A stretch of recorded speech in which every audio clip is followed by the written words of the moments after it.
சென்னை உட்பட பல்வேறு பகுதிகளில் நடைபெற்ற வருமான வரித்துறை சோதனையில் கணக்கில் காட்டப்படாத ரூபாய் 4 கோடி பணம் பறிமுதல் செய்யப்பட்டிருக்கிறது.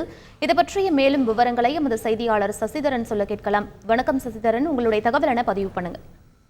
சென்னை உட்பட பல்வேறு மாவட்டங்களில் நேற்று நடத்தப்பட்ட சோதனையில் 4 கோடி ரூபாய்க்கு மேல் பணம் பறிமுதல் செய்யப்பட்டிருப்பதாக தகவல் வெளியாகி இருக்கிறது. சென்னை விருகம்பாக்கம், சேலம், திருச்சி, தென்காசி, செய்யாறு உள்ளிட்ட பல்வேறு மாவட்டங்களில் நேற்று ஒரே நாளில் நடைபெற்ற சோதனையில் இந்த பணத்தை வருமான வரித்துறை அதிகாரிகள் பறிமுதல் செய்திருக்கிறார்கள். சென்னையை பொறுத்தவரை விருகம்பாக்கம் பகுதியில் நடைபெற்ற அந்த சோதனையில் பழ வியாபாரி வீட்டில் இந்த சோதனை நடைபெற்றது. டாய்ஷா நகர் குடியிருப்பில் வசித்து வரும் முகமது நசீர் என்பவர் வீட்டில் இந்த சோதனை நடைபெற்ற நிலையில் அவர் பல்வேறு நபர்களிடம் பணம் பெற்று மோசடியில் ஈடுபட்டிருப்பதாகவும் தகவல் வெளியாகிய நிலையில அவர் வீட்டில் நேற்று காலை முதல் அதிகாரிகள் அதுக்கிடையே சோதனைகளை மேற்கொண்டனர்.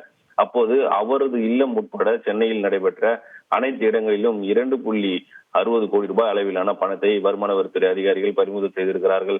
தேர்தல் நேரத்தில் பணப்பட்டுவாடா நடைபெற இருப்பதாக தமிழ்நாடு தேர்தல் ஆணையம் அளித்த புகாரின் பேரில் நேற்றைய தினத்தில் தமிழகத்தின் பல்வேறு மாவட்டங்களில் இந்த வருமான வரித்துறை அதிகாரிகள் சோதனைகளை அதிரடியாக மேற்கொண்டனர்.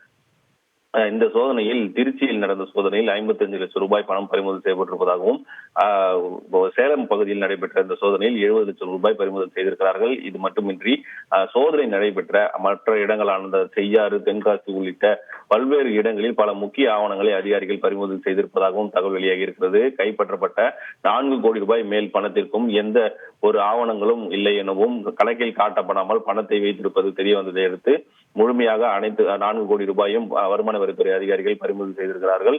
இந்த சோதனையின் முதல் கட்ட நேற்று சோதனை நிறைவு பெற்றிருப்பதாகவும் தேவைப்படும் பட்சத்தில் வேறு ஒரு நாட்களில் மீண்டும் சோதனை நடத்த இருப்பதாகவும் அதிகாரிகள் தரப்பில் தகவல் வெளியாகி இருக்கிறது.